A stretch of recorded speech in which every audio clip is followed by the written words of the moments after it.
We'll continue now in our investigation of light interacting with matter. Here is a curious effect that we have all seen. It's a simple glass of water with a straw in. But when I observe it, I'm seeing the light after it has interacted with the glass and the water and the straw, and I see that the straw appears broken. The straw inside the water is shifted, and as it happens, I would say, looking at it, a bit magnified. I won't concern myself with the magnification today, but the breaking or bending of the straw is definitely curious, because I'm certain that nothing magical has happened to the straw. If I pull the straw out of the water, naturally it's perfectly intact, but it appears to be that the light that traveled to my eye from the straw has somehow interacted with the water in a way that has displaced the image. Well, it turns out to be just the case, that as light travels from the straw into the water, and then from the water into the glass, and then from the glass into the air, the light changes direction as it passes, and by the time it gets to me, it's been altered significantly. Today, we're going to investigate this idea to see if we can come up with some explanation as to why this should be so. The process of light changing direction as it travels from one translucent substance to another. I say translucent simply to say that light is allowed to pass from one to the other. I might say transparent substance. The light changes direction.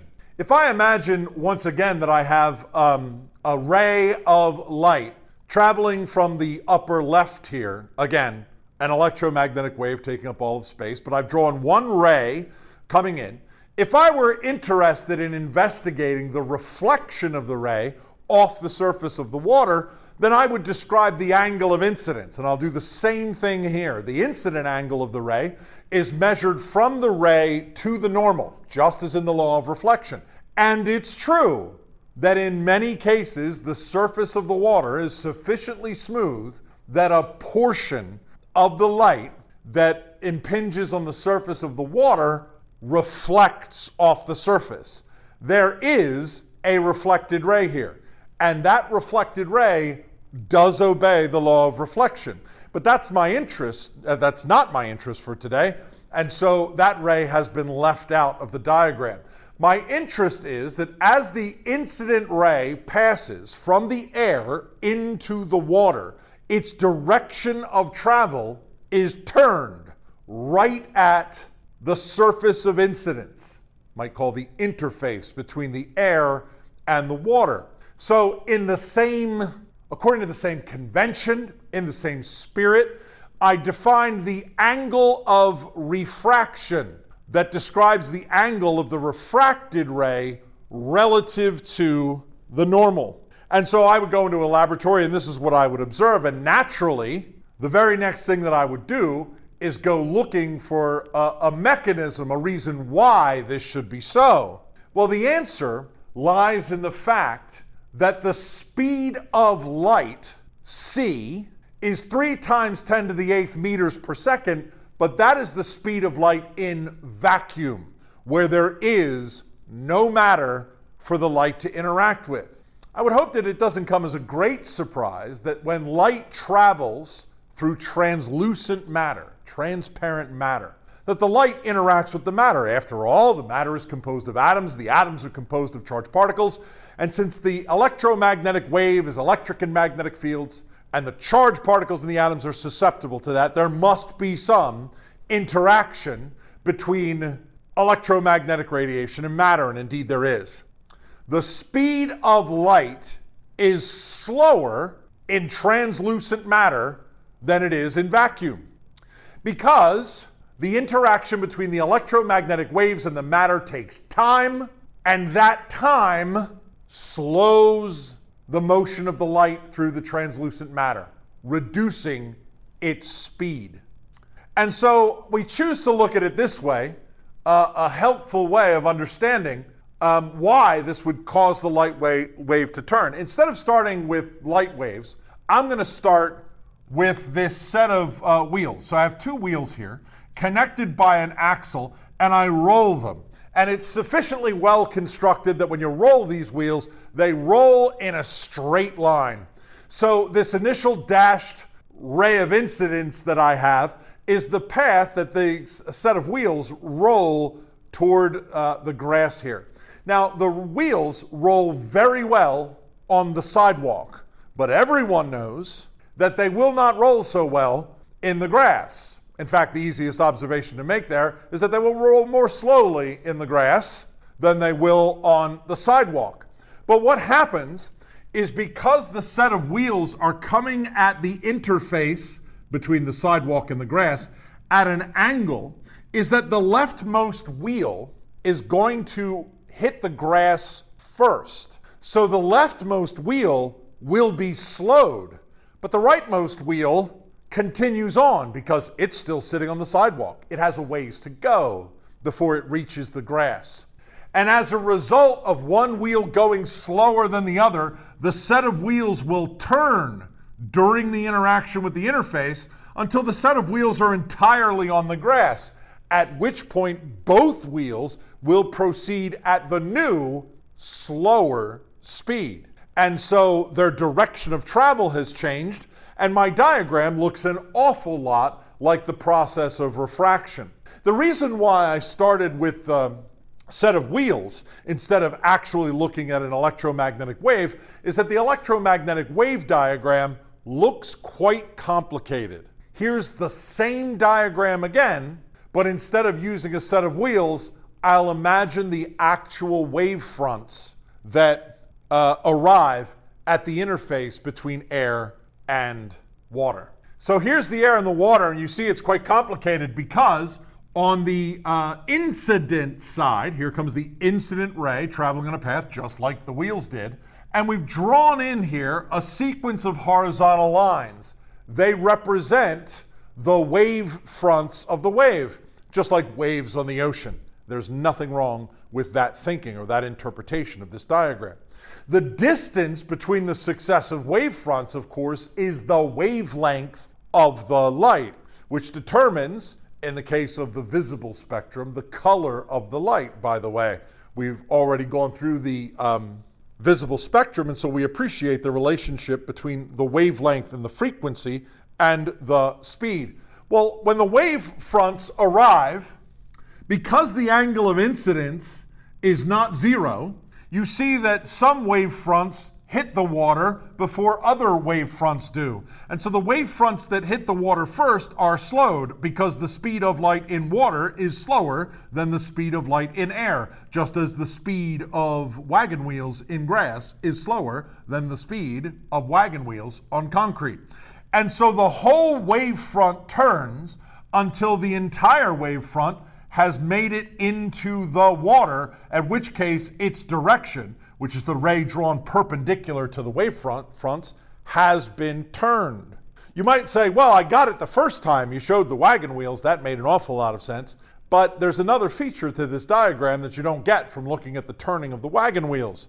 Notice that in the incident medium, the air, there's a particular wavelength, and that as the waves cross the interface, the wavelength gets shorter.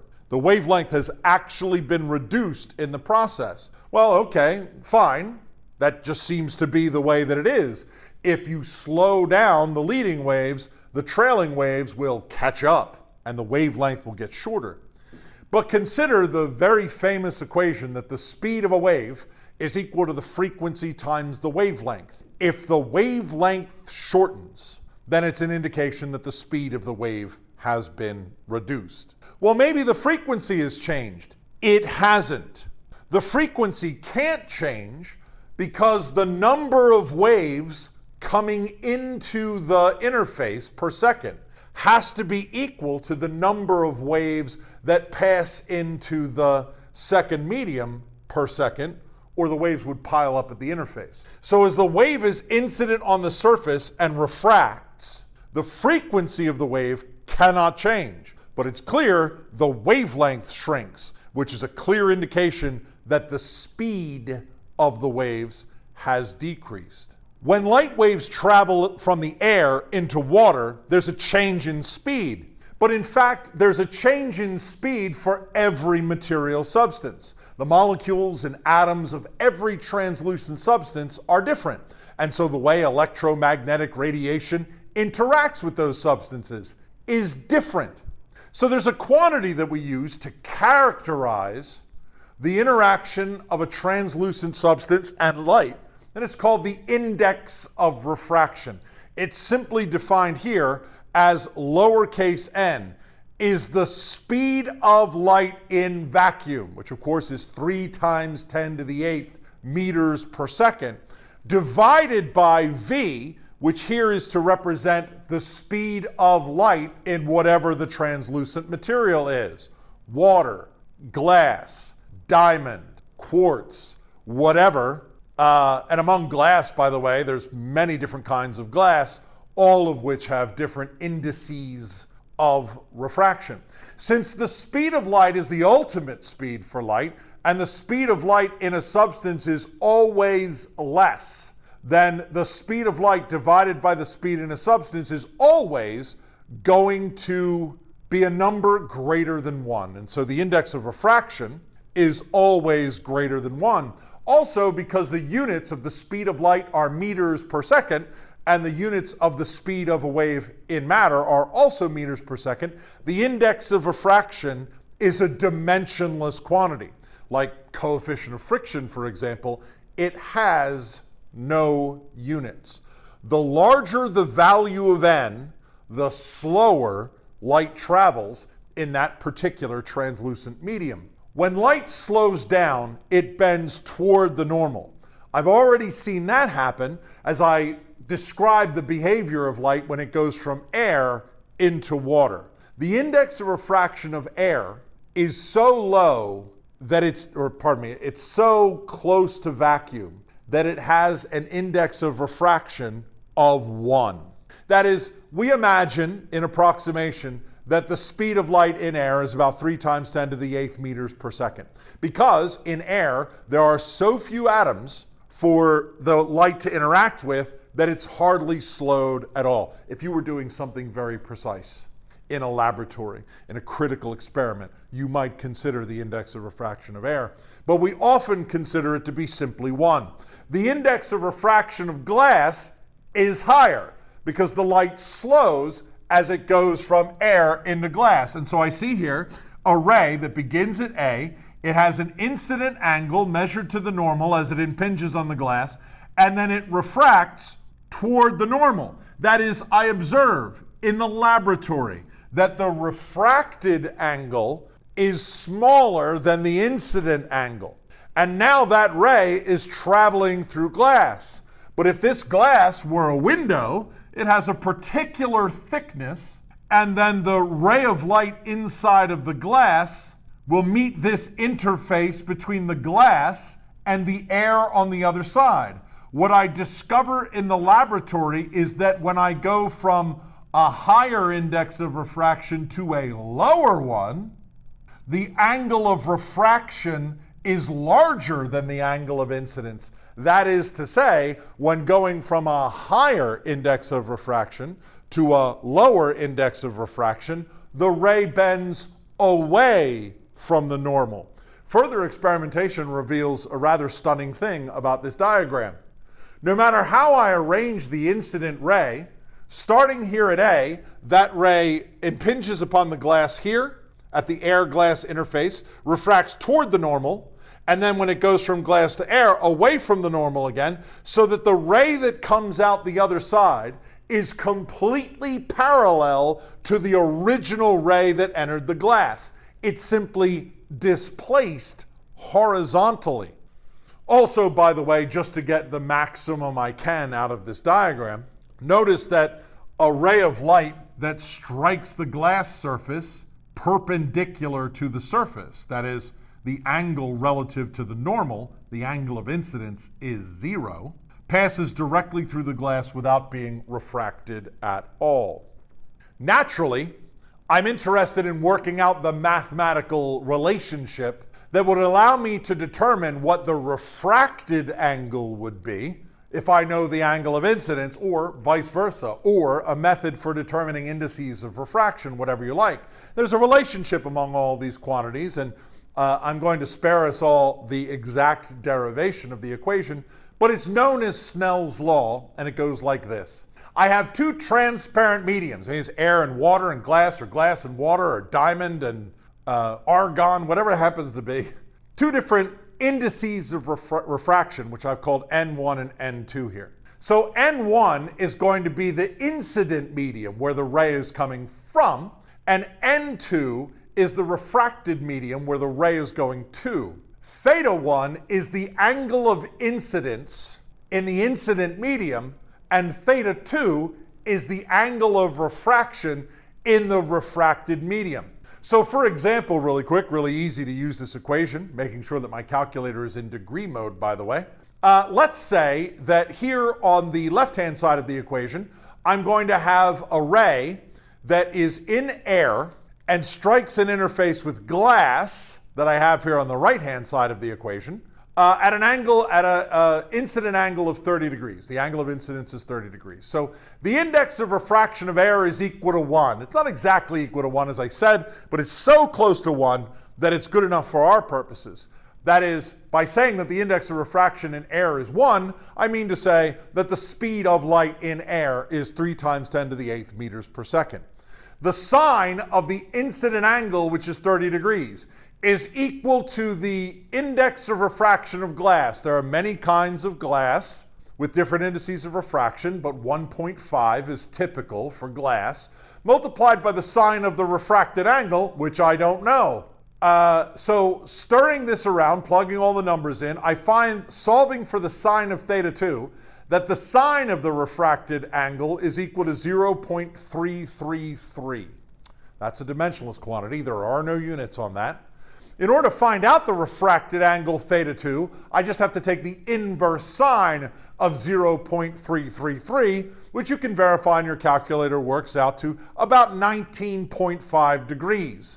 Notice that the refracted angle is smaller than the incident angle. This ray has been refracted toward the normal. Snell's law and the refractive effect relies on the notion that the speed of light is lower in a translucent material, like glass, for example. A more subtle detail of this phenomenon is that the index of refraction, that is the slowing of light, also depends very slightly on wavelength. Here's something that I think is familiar to everyone. A chunk of glass in the form of a triangle, and it's very, very high quality glass. A ray of light of all visible wavelengths, what we call white light, enters on one face of the triangular prism of glass, and when it comes out the other side, we see a rainbow of colors. The reason why this effect happens is that while light changes its speed into various, or changes its speed entering a translucent medium, it is wavelength dependent. Violet light is slowed more than red light is. I chose this diagram because it's very realistic. You know, a funny thing about, or this photograph rather, the funny thing about looking this up on the internet, if you look up images of this kind of dispersive refraction, so many images on the internet have the physics wrong. It's quite a stunning thing. You can look up lots of physics images and you get really appropriate things. But in this case, often the colors are reversed, the effect is magnified, the law of refraction or law of reflection are not obeyed in the diagrams. I chose this one because it is untouched. It is in no way dramatized. We actually see the white light coming in, and this is the rainbow that we get. Notice that there's sort of a card here that's acting as a screen, and it's turned at an angle. And the reason why it's turned at an angle, looks sort of flat here, is that when the direction of travel of the light is changed according to wavelength, it's not changed much. So you need kind of you have to cheat a little bit to get the nice spectrum.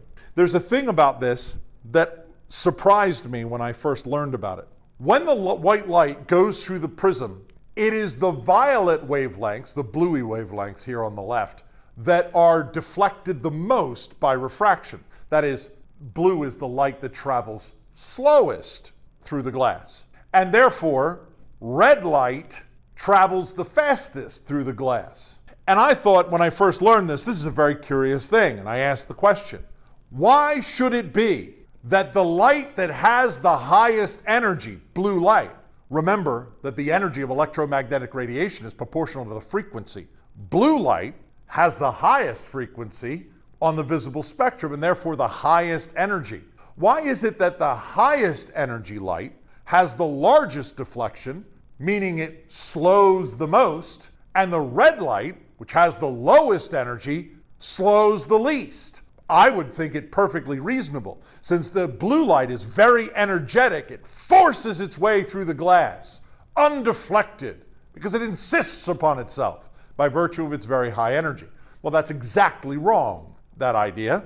And the first few people I asked the question to didn't know the answer. And so as a young up-and-coming student of physics, ultimately physicist, professor of physics, I investigated to find out exactly what was going on. And like many of these things that are sort of borderline ideas, it's not exactly well understood, but I can give you a rough idea of it.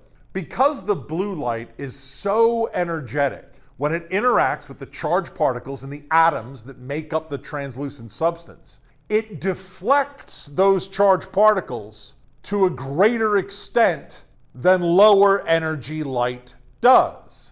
For example, if I was to have a wooden block connected to a spring and I fire a bullet into it, the bullet with the higher velocity has the higher kinetic energy, but it will cause the spring to compress more than a bullet with less energy does. Well, what does that have to do with time?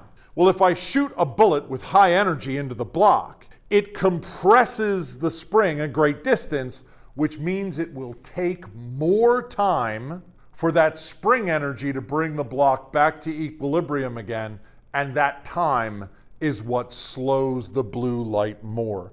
Because the interaction between blue light and the matter is a higher energy interaction, that high energy action takes more time. There's an interesting consequence of Snell's law, aside from just calculating the angle of refraction in any given situation where an electromagnetic wave impinges upon an optical interface, that describes a few interesting phenomena from our everyday lives.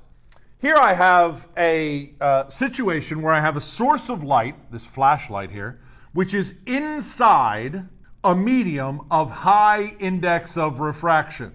Now, you might think this is some sort of translucent plastic or glass or something like that.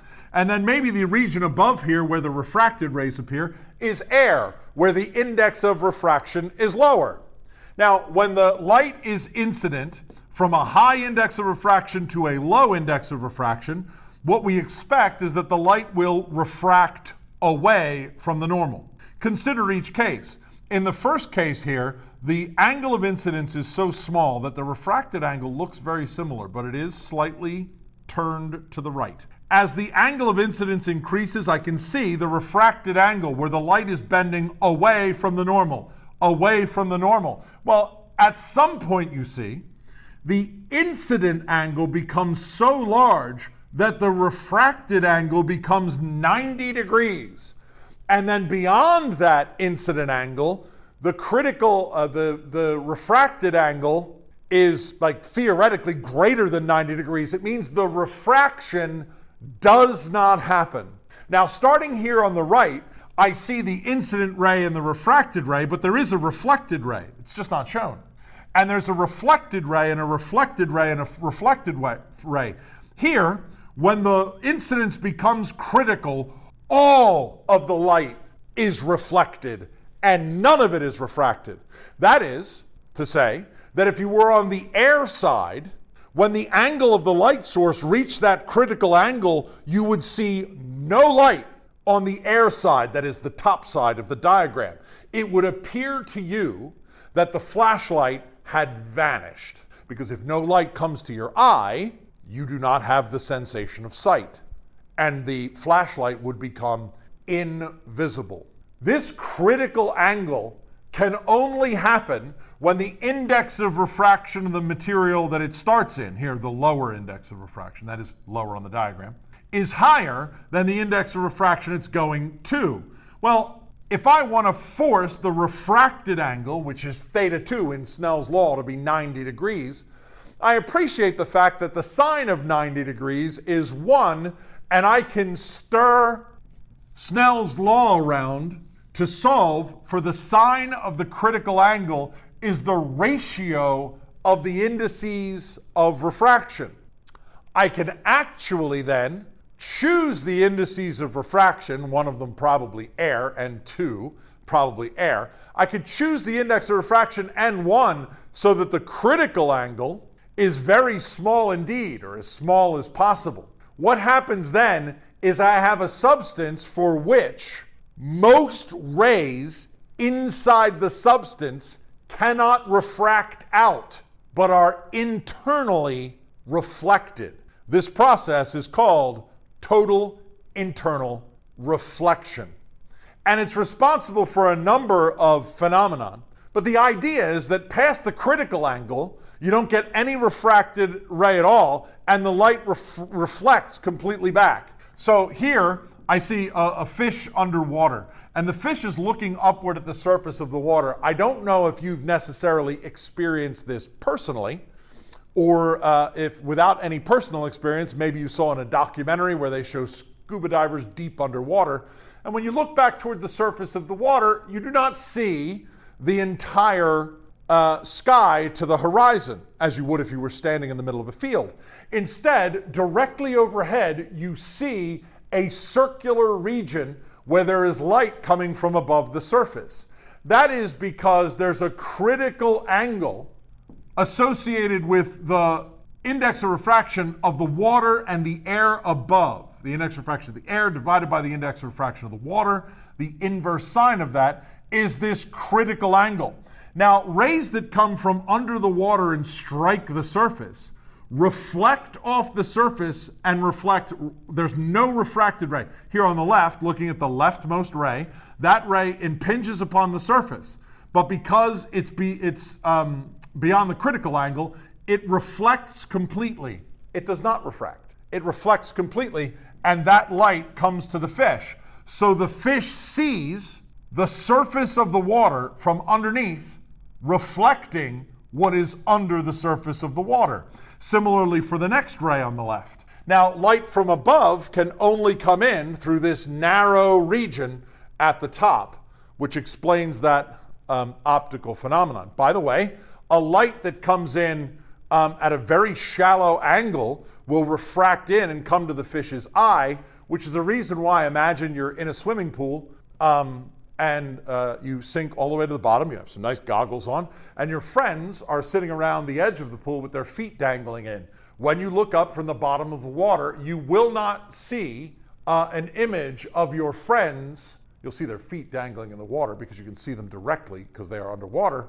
But you'll see a circular region where your friends' sort of upper bodies, their heads and faces and whatnot, all appear because it comes into the surface of the water at a low angle and refracts from the lower index of refraction of air to the higher index of refraction of water, and its direction changes and comes to you at a more narrow angle, narrowing your vision and creating that particular visual effect. Here's another example. It's well known that diamonds are coveted for their beauty.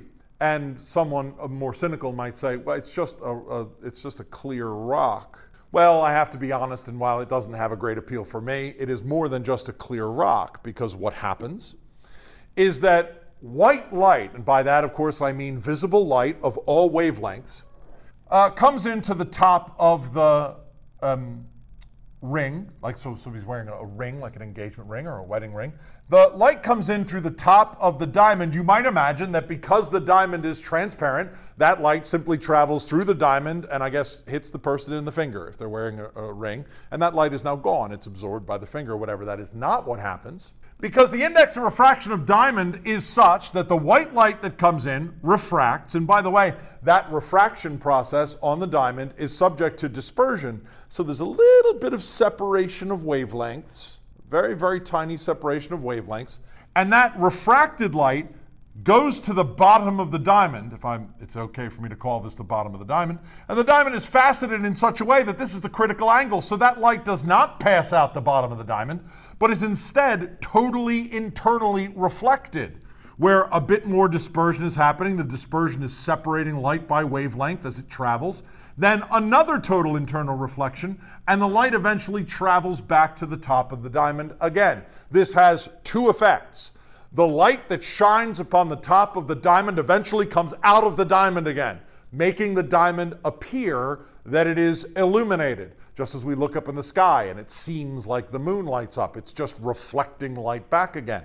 Well, through the process of total internal reflection, the diamond is sending the light back again with a little bonus. It also separates the wavelengths of light just a little bit to give a dash of color and spectacular beauty. And because there are many facets along the top of the diamond, the reflected and refracted rays go this way and that, creating the beauty that has been coveted by human beings for all time.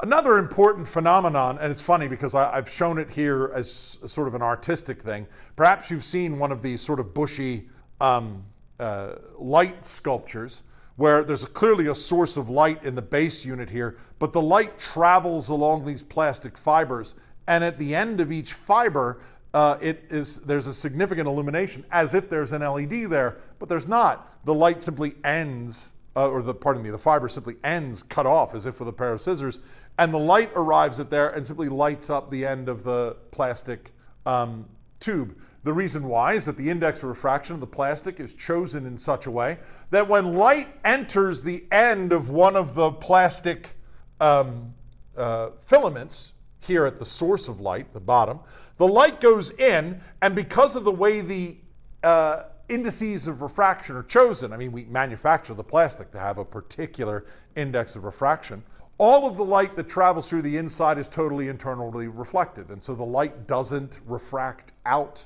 of the fiber. This makes the fiber like a wire that carries light. Well, a nice thing about that, we learned from our electricity unit that wires carry electricity, but they also have resistance, which means they convert electrical energy into thermal energy, and energy is lost. And the longer the wire is, the greater the resistance is, and it's lossy, lossy, lossy. And as you know, in our modern technology, we often avail ourselves of wires that transport light instead of electricity. Fiber optic cable. A fiber optic cable is just a plastic cable where the index of refraction is chosen in such a way that a signal of light that's sent into one end of the plastic travels along the light. Now, it's not lossless because when electromagnetic radiation interacts with material substances, there is a bit of loss, but it's far less than the losses that are encountered in wires. And I can send a digital computer signal by blinking the light off and on in ones and zeros that are the binary code and can be decoded on the other end, transferring information through the wire. You have to be careful though. Most fiber optic cables have a kind of tolerance associated with them in terms of how far you can bend them. As you see here on the diagram, as we go from bottom to top, our wires, our filaments, they start to bend, they start to bend, start to bend.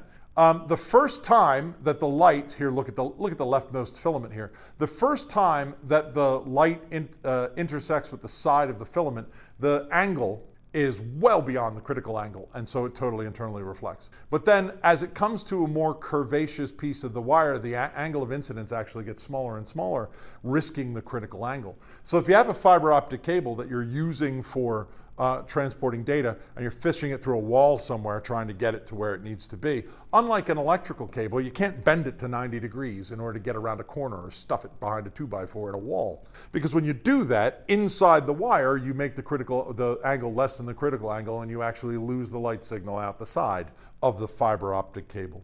These are just a few of the phenomena that are explained in the context of the fact that light travels slower in a more optically dense translucent medium, the effect known as refraction, governed by Snell's law.